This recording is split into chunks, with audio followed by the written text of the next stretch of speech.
놔주세요. 나의 목소리는 비에 젖은 낙엽처럼 떨렸다. 그는 나를 놓아주지 않았다. 오히려 나를 잡아 일으켜 세웠다. 우리는 위험할 정도로 가까운 거리에서 마주섰다. 그의 눈동자에서 일렁이는 것은 분노인지 욕망인지 혹은 그 두 가지가 뒤섞인 혼돈인지 알 수 없었다. 짙은 알코올과 담배, 그의 채취가 뒤섞여 내 이성을 마비시켰다.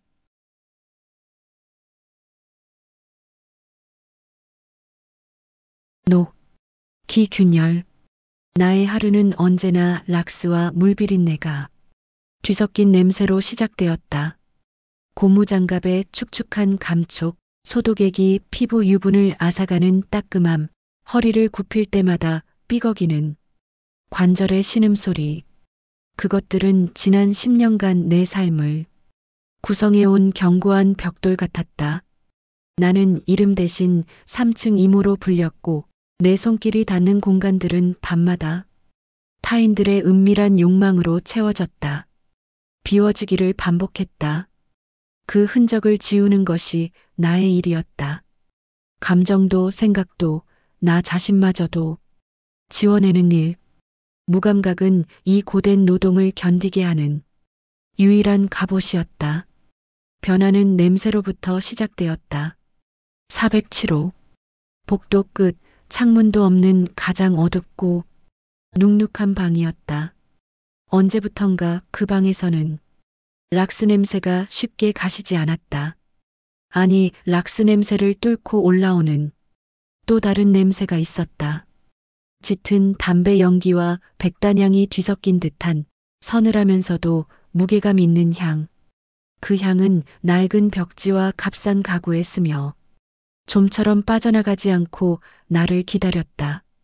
그 방의 주인은 일주일에 서너 번 같은 시간에 나타났다 사라지는 남자였다. 나는 한 번도 그의 얼굴을 제대로 본 적이 없었다. 그는 내가 청소를 위해 복도를 지날 때면 이미 방 안에 있었고 내가 퇴근할 때까지 나오지 않았다. 카운터에서는 그를 선생님이라 불렀지만 그 방에 남겨진 흔적들은 결코 선생의 것이 아니었다. 구겨진 와이셔츠에는 가끔 정체 모를 붉은 얼룩이 묻어 있었고 재떨이에는 같은 종류의 담배가 산처럼 쌓여 있었다. 그리고 침대 시트에는 늘 혼자 잠든 사람의 외로운 냉기만이 남아 있었다. 그의 존재는 나의 무감각한 일상에 던져진 작은 돌멩이였다. 처음에는 그저 귀찮았다. 그의 방은 유독 담배꽁초가 많았고 닦기 힘든 술자국이 남아있곤 했다. 하지만 시간이 지나면서 나는 407호의 문을 열기 전 아주 잠시 숨을 고르는 나를 발견했다. 그의 향기가 코끝에 와닿는 순간 멈춰있던 심장이 미세하게 남아 제 소리를 내기 시작했다. 나는 그것이 위험한 신호임을 알면서도 그 미세한 균열을 외면할 수 없었다. 그날도 그랬다. 장마가 시작된 7월의 오후, 창밖은 온통 회색빛이었다. 복도를 울리는 내 카트 소리가 유난히 무겁게 느껴졌다. 407호 앞에 섰을 때 문틈으로 새어나오는 담배 연기가 평소보다 짙었다. 그리고 문이 아주 살짝 열려 있었다. 규칙상으로는 문을 두드리고 인기척이 없으면 들어가는 것이 맞았다. 하지만 내 손은 허공에서 잠시 멈칫했다. 심장이 불길하게 뛰었다. 열린 문틈 사이로 그의 모습이 보였다. 창가 의자에 앉아 빗줄기가 그려내는 창밖 풍경을 바라보는 남자의 뒷모습. 검은 셔츠 아래로 뻗은 넓은 등과 단단한 어깨에 짧게 깎은 머리카락 아래 드러난 목덜미의 선이 굵고 단단했다. 그는 움직이지 않았다. 마치 풍경의 일부인 것처럼 그저 그 자리에 존재했다. 나는 마른 침을 삼키고 노크를 했다. 똑똑. 아주 작은 소리였지만 정적 속에서는 천둥처럼 울렸다. 남자의 어깨가 미동했다. 그는 고개를 돌리지 않았다. 그저 낮은 목소리가 방 안을 울렸다. 들어와. 그것이 내가 그의 목소리를 처음 들은 순간이었다. 쇳소리가 섞인 낮고 건조한 음성. 그 한마디에 내 발은 보이지 않는 실에 묶인 듯 저항 없이 문지방을 넘어섰다. 끈적한 그의 공기 속으로 나의 경고했던 세계가 무너져 내리기 시작하는 순간이었다. 승읍하문. 그의 허락은 명령과도 같았다. 나는 카트를 문 앞에 세워두고 작은 바구니만 들고 방 안으로 들어섰다. 그의 향기가 온몸을 감쌌다. 숨을 쉬는 것만으로도 현기증이 일었다. 그는 여전히 창가에 앉아 나를 등지고 있었다. 마치 내가 존재하지 않는다는 듯 그 무심함이 역설적으로 내 모든 신경을 그에게로 향하게 만들었다. 등 뒤에서 느껴지는 그의 존재감은 방 안의 공기보다 무거웠다. 나는 기계적으로 움직였다. 쓰레기통을 비우고 젖은 수건들을 한데 모았다. 손끝이 파르르 떨리는 것을 감추기 위해 일부러 더 부산하게 움직였다. 하지만 내 모든 감각은 등 뒤에 남자를 향해 있었다. 그가 담배를 비벼 끄는 소리, 나직하게 한숨을 내쉬는 소리, 셔츠 자락이 스치는 미세한 소리까지 내 귀는 그 모든 것을 놓치지 않고 증폭시켜 뇌리에 새겼다. 사건은 침대 시트를 갈 때 일어났다. 더러워진 시트를 벗겨내고 새 시트를 꺼내 펼치는 순간이었다. 그의 것인 듯한 은색 라이터 하나가 시트 사이에서 굴러떨어져 벽과 침대 사이 좁은 틈으로 사라졌다. 아 하는 작은 탄식이 입에서 새어나왔다. 어쩔 수 없었다. 그것을 찾아주지 않으면 안 되었다. 나는 무릎을 꿇고 엎드려 침대 밑을 살폈다. 좁고 어두운 공간, 먼지가 뭉쳐 굴러다니는 그곳에 은색 라이터가 희미하게 빛나고 있었다. 손을 뻗었지만 닿지 않았다. 조금 더, 몸을 더 깊이 밀어 넣어야 했다. 엎드린 자세 때문에 헐렁한 작업복 상의가 아래로 쏠리면서 낡은 속옷이 드러나는 것을 느꼈지만 어쩔 도리가 없었다. 그때였다. 등 뒤에서 그의 그림자가 길게 드리워졌다. 그가 자리에서 일어선 것이다. 나는 숨을 멈췄다. 그의 구둣발이 내 머리맡 바로 옆에 멈춰섰다. 나는 엎드린 채 얼어붙었다. 심장이 발소리에 맞춰 쿵, 쿵 울렸다. 그는 아무 말 없이 나를 내려다보고 있었다. 그의 시선이 내 목덜미와 어깨, 그리고 쏠려 내려간 옷 사이로 드러난 등줄기를 훑는 것이 느껴졌다. 수치심과 함께 정체 모를 열기가 등골을 타고 번졌다. 그가 몸을 숙였다. 나와 같은 쪽으로. 그의 단단한 무릎이 내 허벅지 옆에 닿았다. 나는 움찔하며 몸을 떨었다. 그의 팔이 내 어깨를 지나 침대 밑으로 뻗어 들어왔다. 그의 체온이, 숨결이, 향기가 순식간에 나를 포위했다. 피할 곳 없는 좁은 공간. 그의 몸과 내 몸 사이에는 얇은 옷 한 겹만이 존재할 뿐이었다. 이건가? 그의 목소리가 귓가에서 울렸다. 그는 라이터를 찾아낸 모양이었다. 하지만 그는 몸을 일으키지 않았다. 그의 손은 라이터를 쥔 채 내 손등 바로 옆에 멈춰 있었다. 그의 손가락에서 전해지는 미열, 그와 나의 손가락 사이의 아슬아슬한 거리. 그 짧은 순간이 영원처럼 느껴졌다. 시간과 공간이 그의 향기 속에 녹아내리는 듯했다. 나는 고개를 들 수 없었다. 그의 시선이 어디에 머물러 있는지 확인할 용기가 없었다. 그저 바닥의 먼지 뭉치만을 바라보며 터져 나오려는 숨을 집어삼켰다. 그가 천천히 몸을 일으켰다. 그의 몸이 떨어져 나가자 그가 있던 자리에 서늘한 공기가 들어와 오히려 한기가 느껴졌다. 나는 황급히 몸을 일으켜 자세를 바로 했다. 얼굴이 불덩이처럼 뜨거웠다. 그를 쳐다볼 수가 없었다. 감사합니다. 모기만 한 목소리가 기어 나왔다. 그는 대답이 없었다. 다만 딸깍 하고 라이터를 켜는 소리가 났다. 그리고 다시 담배 연기가 피어올랐다. 나는 아무 일도 없었다는 듯 떨리는 손으로 침대 시트를 마저 정리하기 시작했다. 하지만 이미 모든 것이 달라져 있었다. 그의 몸이 닿았던 허벅지와 어깨는 불에 댄 듯 뜨거웠고 그의 목소리가 울렸던 귓가는 여전히 먹먹했다. 평온했던 내면에 던져진 돌멩이는 이제 걷잡을 수 없는 파문이 되어 나를 잠식하기 시작했다. 갑옷에 생긴 작은 균열은 이미 산산조각 나 있었다. 전 폭발. 그날 이후 407호의 공기는 더욱 농밀해졌다. 침묵은 더 이상 단순한 침묵이 아니었다. 그 속에는 미처 터져나오지 못한 언어들, 노골적인 시선, 그리고 위험한 기대감이 끈적하게 녹아 있었다. 나는 그 방에 들어설 때마다 마치 전쟁터에 나가는 병사처럼 마음을 다잡아야 했다. 하지만 나의 이성은 그의 존재 앞에서 번번이 무장해제 당했다.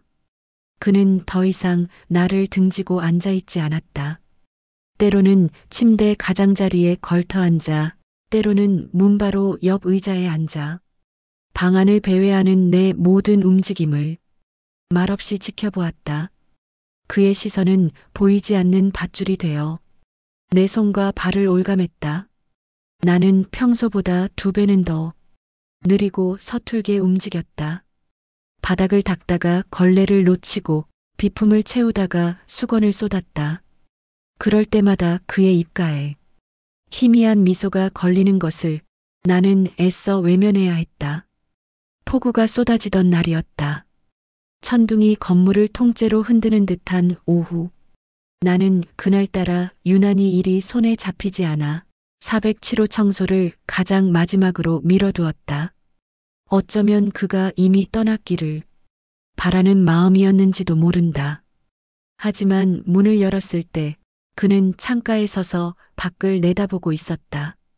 빗물이 흐르는 창문에 비친 그의 얼굴은 어둡고 깊었다. 그의 발치에는 깨진 양주병 조각들이 흩어져 있었다. 짙은 알코올 냄새가 방 안을 채웠다. 그는 다치지 않은 듯 보였지만 그의 주변 공기는 칼날처럼 날카로웠다. 나는 순간 문고리를 잡은 채 망설였다. 지금 이 방에 들어가는 것은 불길 속으로 뛰어드는 것과 같았다. 치워. 명령이었다. 나는 마른 침을 삼키며 안으로 들어섰다. 빗자루와 쓰레받기를 가져와 조심스럽게 유리 조각을 쓸어 담기 시작했다. 그의 바로 앞에서 나는 허리를 숙이고 무릎을 꿇었다. 그의 검은 구두 끝이 내 시야에 들어왔다. 그의 바지 자락에서 떨어지는 빗물이 내 손등 위로 툭 하고 떨어졌다. 차가운 감촉에 심장이 멎는 듯했다. 나는 마지막 유리 조각까지 쓸어 담고 자리에서 일어나려 했다. 그 순간 그가 내 팔을 붙잡았다. 예상치 못한 행동에 나는 숨을 헉 들이마셨다. 그의 손은 불덩이처럼 뜨거웠다. 단단한 소나기 힘에 팔목이 부서질 것 같았다. 놔주세요. 나의 목소리는 비에 젖은 낙엽처럼 떨렸다. 그는 나를 놓아주지 않았다. 오히려 나를 잡아 일으켜 세웠다. 우리는 위험할 정도로 가까운 거리에서 마주섰다. 그의 눈동자에서 일렁이는 것은 분노인지 욕망인지 혹은 그 2가지가 뒤섞인 혼돈인지 알 수 없었다. 짙은 알코올과 담배, 그의 채취가 뒤섞여 내 이성을 마비시켰다. 더러운 건 이런 게 아니지. 그가 나직하게 움쪼렸다.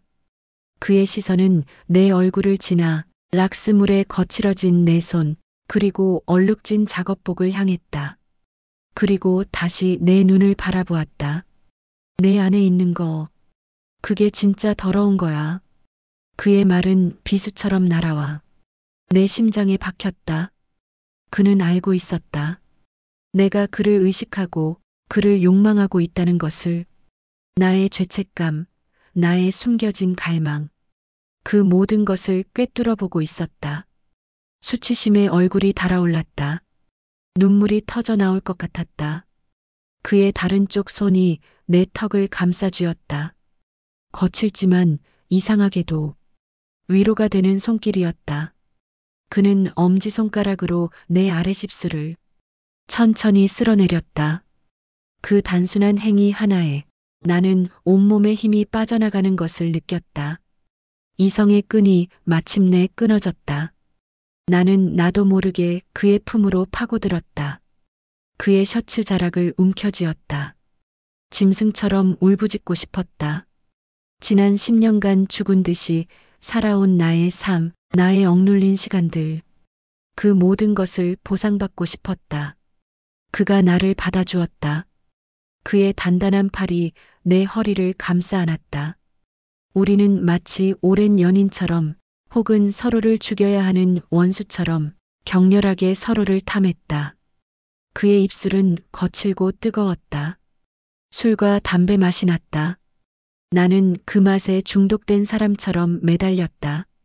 그의 손이 내 작업복 안으로 파고들어와 맨살을 더듬었을 때 나는 저항하지 않았다. 오히려 그의 손길을 따라 몸을 떨었다.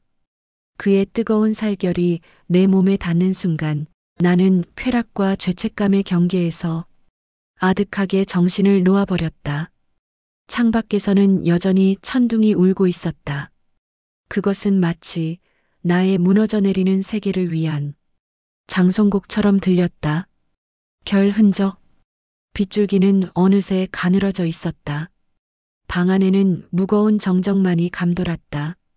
구겨진 침대 시트 위, 나는 그의 팔을 베고 누워 있었다. 천장의 낡은 벽지 무늬가 흐릿한 시야 속에서 초점을 찾아갔다. 내 옆에 누운 남자는 말이 없었다. 그는 천장을 바라보며 담배를 태웠다. 붉은 담뱃불만이 어둠 속에서 유일하게 살아 움직이는 것처럼 보였다. 나는 그의 가슴팍에 뺨을 대고 있었다. 규칙적으로 오르내리는 그의 가슴, 그의 심장 소리가 고막을 타고 온몸으로 퍼져나갔다. 조금 전까지 나를 집어삼킬 듯이 몰아붙이던 열기는 사라지고 그 자리에는 나른한 온기만이 남아 있었다. 그의 몸에서는 여전히 짙은 향이 났다. 이제 그 향은 더 이상 낯설지 않았다. 그것은 나의 살냄새와 뒤섞여 지울 수 없는 흔적이 되어버렸다. 죄책감이 파도처럼 밀려왔다. 나는 누구인가? 여기는 어디인가? 나는 방금 무슨 짓을 한 것인가? 남편의 얼굴, 아이들의 얼굴이 흐릿하게 떠올랐다 사라졌다. 나는 그들을 배신했다. 그리고 나 자신을 배신했다. 지난 10년간 쌓아올린 나의 무미건조한 성체는 하룻밤의 폭풍 후에 흔적도 없이 사라져버렸다. 하지만 그 죄책감의 이면에는 부정할 수 없는 황홀감이 있었다. 나는 살아있었다. 내 몸의 모든 감각이 깨어나 비명을 지르고 있었다. 그의 손길이 닿았던 모든 곳이 여전히 뜨거웠고 그의 숨결이 머물렀던 귓가는 달콤하게 저려왔다. 나는 더 이상 이름 없는 3층 이모가 아니었다. 한 남자의 격렬한 욕망의 대상이 된 뜨거운 피가 흐르는 여자였다. 그가 담배를 비벼 껐다. 그리고 몸을 돌려 나를 바라보았다. 어둠에 익숙해진 눈으로 그의 얼굴 윤곽을 더듬었다. 깊은 눈, 오똑한 콧날, 굳게 담은 입술. 나는 처음으로 그의 얼굴을 제대로 마주했다. 그의 눈동자 속에는 여전히 정체를 알 수 없는 깊은 어둠이 일렁이고 있었다. 그의 손이 내 뺨을 감쌌다. 그리고 헝클어진 내 머리카락을 부드럽게 쓸어 넘겨주었다. 그 다정한 손길에 나는 또다시 울고 싶어졌다. 그는 아무 말도 하지 않았다. 나 역시 아무 말도 할 수 없었다. 우리의 관계를 정의할 단어는 세상에 존재하지 않았다. 우리는 그저 서로의 깊은 상처와 외로움을 알아본 두 마리의 짐승일 뿐이었다. 그는 조용히 자리에서 일어나 옷을 입었다. 나는 시트 안에서 몸을 웅크린 채 그 모습을 지켜보았다. 셔츠 단추를 채우고 바지 버클을 잠그는 그의 모든 움직임이 슬로우 모션처럼 느리게 보였다. 그는 지갑에서 두꺼운 돈다발을 꺼내 협탁 위에 무심하게 던져 놓았다. 그리고 뒤도 돌아보지 않고 방을 나섰다. 문이 닫히는 소리가 나고 방 안에는 다시 나 혼자만 남았다. 나는 천천히 몸을 일으켰다.